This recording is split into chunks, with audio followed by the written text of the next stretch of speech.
Hello guys, welcome to our own YouTube channel. आज का हमारा टॉपिक होगा क्वांटिफायर्स। क्वांटिफायर्स कौन से टाइप के क्वांटिफायर्स हैं और उन टाइप में स्टेटमेंट में कैसे यूज़ करेंगे। ओके, तो सबसे पहले क्वांटिफायर्स की डेफिनेशन देखते हैं कि हमें ये पता होना चाहिए क्वांटिफायर होता क्या है। ओके, सो क्वांटिफायर अपने आप को नाम ही सजेस्ट कर रहा है। क्वांटिफायर क्या होगा? Quantifier is a word that represent or that related to quantity. Okay, quantity कितना, कि quantifiers वो words होते हैं जो हमें ये बताते हैं कि उसमें किसी predicate में कितने elements के बारे में बात हो रही है, कितने elements के लिए वो predicate valid है, true है, कितने के लिए false है। Okay, तो quantifiers are words, not the statement.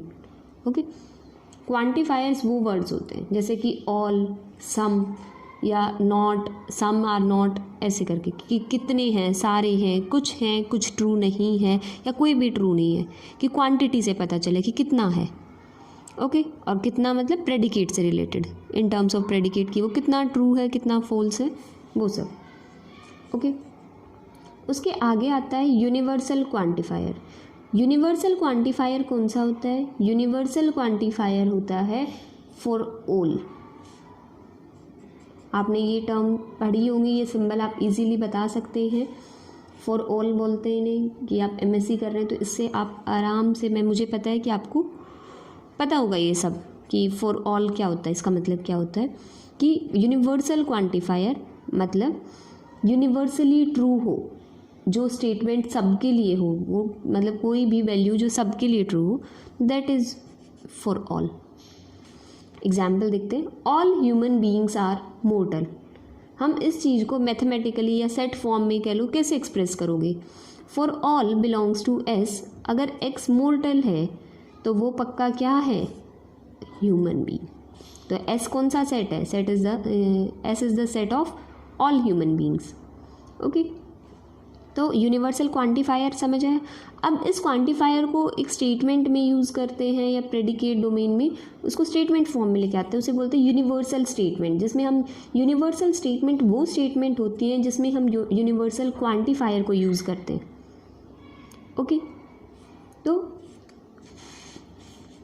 Late P x कोई भी एक प्रेडिकेट है जिसमें एक्स की डोमेन क्या है? डी। कोई भी स्टेटमेंट है for all x belongs to D P x. ये स्टेटमेंट है, अगर इस टाइप की स्टेटमेंट है कोई भी, तो वो स्टेटमेंट कहलाती है यूनिवर्सल स्टेटमेंट, कि हर एक्स के लिए जो डोमेन में है पी एक्स ट्रू है या पी एक्स एग्जिस्ट कर रहा है, तो वो फॉर ऑल एक्स के लिए है, कि कोई भी एक्स की वैल्यू हो, तो वो स्टेटमेंट क्या कहलाएगी? यूनिवर्सल स्टेटमेंट, बिकॉज इसमें क्या यूज़ हो रहा है? Universal quantifier. Okay, universal statement P x true है, वो कब होगी? इफ़ एंड ऑनली इफ की कंडीशन है। अगर वो पी एक्स ट्रू है, हम कब कहेंगे कि यूनिवर्सल स्टेटमेंट पी एक्स जो है वो ट्रू है, कि वो यूनिवर्सली ट्रू है? कब? जब वो फॉर ऑल एक्स के लिए ये पूरा कंप्लीट पी एक्स ट्रू हो जाता है।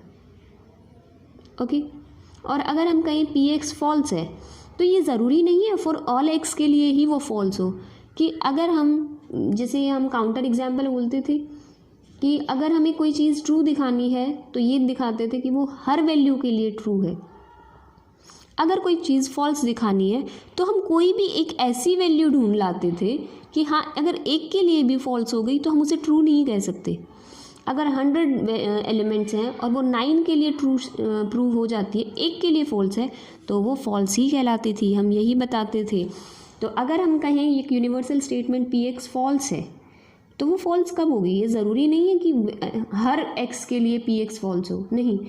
अगर कोई भी एक ऐसा एक्स आप ढूंढ लाते हो जिसके लिए कंडीशन फॉल्स हो जाती है, तो हम कहेंगे कि वो पी एक्स जो है वो क्या है? फॉल्स।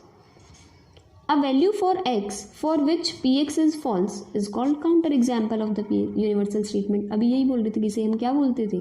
काउंटर एग्जाम्पल, कि वो जो एक वैल्यू के लिए फॉल्स हो रहा है, बाकी 9 के लिए अगर वो ट्रू हो गई है, तो वो जो एक वैल्यू होगी वो वैल्यू कहलाती है काउंटर एग्जाम्पल। ठीक है, एग्जाम्पल देखते हैं इसके लिए। Look, let D is equals to 1 2 3 4, domain में 4 एलिमेंट्स हैं. Px क्या है, प्रेडिकेट क्या है, for all x belongs to D x cube is greater than equals to x. Okay, कि या तो ग्रेटर देन इक्वल्स टू. ये कहाँ ट्रू होगा, ये हर x के लिए जो डोमेन में बिलोंग करेगा. इसकी डोमेन क्या है x के लिए, 1 2 3 4, हर एक के लिए ये क्या, ये कंडीशन ट्रू होगी, बिल्कुल होगी. आप वैल्यूज पुट करके देख ली, 1 पुट करेंगे तो 1 की cube is greater than equals to 1, 2 की cube is greater than equals to 2, 3 की cube is also greater than equals to 3 and 4 की cube is also greater than equals to 4. तो ये स्टेटमेंट कैसी है, universal. This universal statement is true. और false के लिए देखें तो अभी हम बता के आए हैं फॉल्स कब होगा, जब एक भी काउंटर एग्जाम्पल मिल जाए, एक भी ऐसी वैल्यू मिल जाए x की जिसके लिए px ट्रू ना हो. Okay, so if we consider universal statement qx, अगर हम qx स्टेटमेंट लेते हैं, इसमें क्या लिया था हमने, x बिलोंग्स टू d. अभी हम एक ऐसा एलिमेंट ले रहे हैं n belongs to n, natural number से कोई भी natural number, n plus 2 is greater than 8. अगर ऐसी टर्म हो हर n के लिए, क्या ये ट्रू होगा, क्या ये यूनिवर्सल स्टेटमेंट है. पहले तो ये देखिए, बिल्कुल है, क्योंकि इसमें यूनिवर्सल क्वांटिफायर यूज़ हो रहा है. अब ये देखना क्या ये यूनिवर्सल स्टेटमेंट ट्रू है या फॉल्स है. ट्रू होने का मतलब क्या है कि हर n की वैल्यू के लिए ये px जो है वो ट्रू हो. और अगर मैं कहूँ ये qx फॉल्स है, qx फॉल्स है मतलब कोई भी एक ऐसी n की वैल्यू मिल जाए जहाँ ये कंडीशन ट्रू ना हो या ये सेटिस्फाई ना करे. ओके, तो अगर हम यहाँ n की वैल्यू 6 ले लेते हैं तो क्या 6 plus 2 means 8 is greater than 8. No, 8 is equals to 8, 8 is not greater than 8. Okay, तो यूनिवर्सल स्टेटमेंट तो है, बट ये क्या, ये यूनिवर्सल स्टेटमेंट ट्रू है. No, this universal statement is false. Okay, next quantifier आता है. अभी हमने एक ही क्वांटिफायर पढ़ा है, यूनिवर्सल क्वांटिफायर, उसका यूनिवर्सल स्टेटमेंट, उसका एग्जाम्पल, ये सब देखा है कि वो कब ट्रू होगा और कब फॉल्स होगा. अभी हम पढ़ेंगे एग्जिस्टेंशियल क्वांटिफायर. एग्जिस्टेंशियल मतलब एग्जिस्ट करना. सिंबल क्या होता है, देयर एग्जिस्ट, पढ़ा होगा. ओके, उल्टा ई पढ़ा है ना, there exist. Example, there is a university in Kurukshetra which is equal to, हम इस चीज़ को क्या लिख सकते हैं, इसी चीज़ को, there exist a university U. हम कहेंगे कि एक यूनिवर्सिटी है यू, एक ऐसी यूनिवर्सिटी एग्जिस्ट करिए, there exist a university U such that U is in Kurukshetra. और इसको और मैथमेटिकली कैसे लिख सकते हैं, देयर एग्जिस्ट स्मॉल यू है, small U belongs to capital U such that U is in Kurukshetra. और यू क्या है यहाँ, यूनिवर्सिटीज़ का सेट. तो यू एक ऐसी यूनिवर्सिटी है जो कुरुक्षेत्र में है. Okay, next existential statement. Existential statement क्या होती हैं, वही यूनिवर्सल स्टेटमेंट की तरह एग्जिस्टेंशियल स्टेटमेंट वो स्टेटमेंट होती हैं जिसमें हम एग्जिस्टेंशियल क्वांटिफायर का यूज़ करते हैं. Okay, like there exist x belongs to d such that px. ये कब ट्रू होगी, ये जब कोई भी एक ऐसा x मिल जाता है जहाँ px ट्रू हो जाए, तो हम कहेंगे ये ट्रू है. और अगर ऐसा x ही नहीं ढूंढ पाते हम कि वो कहीं ट्रू हो, अगर वो हर एक के लिए फॉल्स है, तो वो फॉल्स कहलाएगा. कि अगर वो कोई ऐसा x मिलता ही नहीं है जहाँ px ट्रू हो जाए, तो वो फॉल्स है. और अगर कोई भी एक ऐसा x मिल जाता है जहाँ px ट्रू हो, तो वो स्टेटमेंट क्या होगी, true. Okay, next universal conditional statement. Universal conditional statement क्या होंगी, universal is for all x and px implies q. If p then q type is conditional statement. दोनों को ज्वाइन करते हैं. For all x if p then q, if px then qx. He conditional statement भी है और universal भी है, तो कंबाइन किया हुआ है. Okay, example, all bytes have 8 bits. For all x if x is a byte then x has 8 bits. कि हर x के लिए अगर x बाइट है तो पक्का है उसमें 8 बिट्स होंगे, क्योंकि एक बाइट में 8 बिट्स होते हैं. ठीक है, 1 byte is equals to 8 bits. या फिर एक और एग्जाम्पल है, for all polygons P if P is a square then P is a rectangle. अगर पी स्क्वायर है तो पी रेक्टेंगल भी होगा। इसको कैसे लिख सकते हो आप मैथमेटिकली या सेट की फॉर्म में, for all squares P is a rectangle, कि हर पी अगर स्क्वायर है तो वो रेक्टेंगल भी होगा, क्योंकि हमें पता है ना all squares are rectangles. Okay, किसी भी यूनिवर्सल स्टेटमेंट की नेगेशन निकालनी है तो कैसे निकालोगे? अगर मैं कहूँ यूनिवर्सल स्टेटमेंट क्या है, for all x and d P x holds is logically equals to.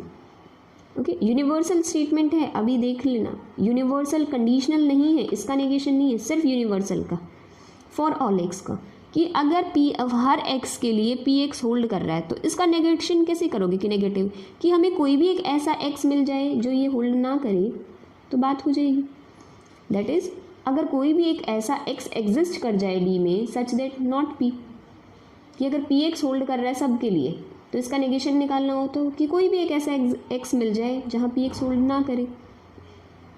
Okay, all are का लॉजिकली इक्विवेलेंट एक एग्जिस्टेंशियल स्टेटमेंट होती है, यूनिवर्सल स्टेटमेंट जो ऑल आर होते हैं उसका नेगेशन कैसे बनता है, सम आर नॉट। ओके, अब है अभी हमने पढ़ा यूनिवर्सल स्टेटमेंट का नेगेशन, अब पढ़ रहे हैं यूनिवर्सल कंडीशनल स्टेटमेंट का नेगेशन। यूनिवर्सल स्टेटमेंट ये होती है, सॉरी यूनिवर्सल कंडीशनल स्टेटमेंट, इसका क्या निकालना है, नेगेशन। इसका नेगेशन का मतलब कि हर एक्स के लिए P x leads to P x implies Q x था, कि अगर हमें कोई भी एक ऐसा एक्स मिल जाए जो ये ट्रू ना हो, मतलब कोई भी एक ऐसा एक्स एग्जिस्ट कर जाए सच दैट इसका नेगेशन हो जाए, ये ट्रू ना हो, तो इफ़ देन ऐसे वाली condition, if P then Q, इनकी स्टेटमेंट कैसे होती है इक्वल। एक और बता रखा है, इफ और देन की स्टेटमेंट पहले भी पढ़ के आए हम, कि पहले ये पढ़ा था पी इम्प्लाइज क्यू का negation, P and Q. Okay, ये ऑपरेटर से पढ़ा था ना हमने, पी इम्प्लाइज क्यू का नेगेशन पढ़ा था पहले, वही है ये।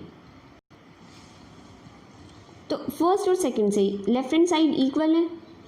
ओके, तो राइट हैंड साइड भी यही होंगी, कि नेगेशन ऑफ इसका, अगर हम नेगेशन देख रहे हैं तो क्या एक ऐसा एक्स मिले सच दैट ये, और इसका नेगेशन हमने ढूंढ लिया है कि एक ऐसा एक्स मिले जो ये चीज़ होल्ड करे, तो इसका नेगेशन हम इस तरह भी लिख सकते हैं कि एक ऐसा x such that P x हो और नॉट क्यू एक्स हो। ओके, एग्जाम्पल से समझ आएगा आपको।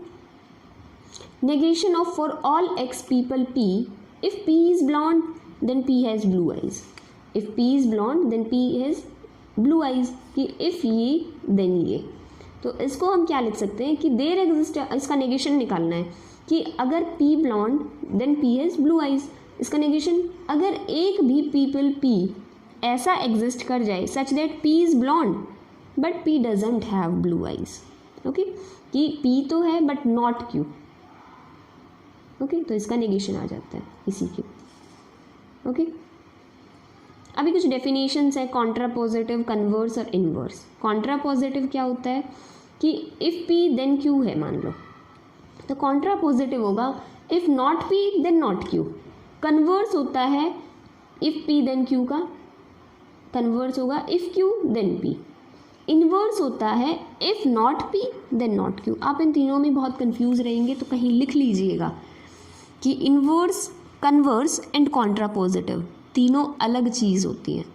ठीक है, तो आप इसको शॉर्ट में कहीं भी मेंशन कर लेना, कहीं भी लिख लेना, जहाँ आपको याद रहे, आपको दिखता रहे तो थोड़ा दिमाग में रहेगा, आप रोज़ देख पाओगे तो इजीली याद भी रख पाओगे। ओके, नेक्स्ट मॉडस पोनेंस और मॉडस टोलेंस नेक्स्ट टाइम करेंगे, उसमें पहले मॉडस पोनेंस और मॉडस टोलेंस समझेंगे, फिर उनका यूनिवर्सल समझेंगे।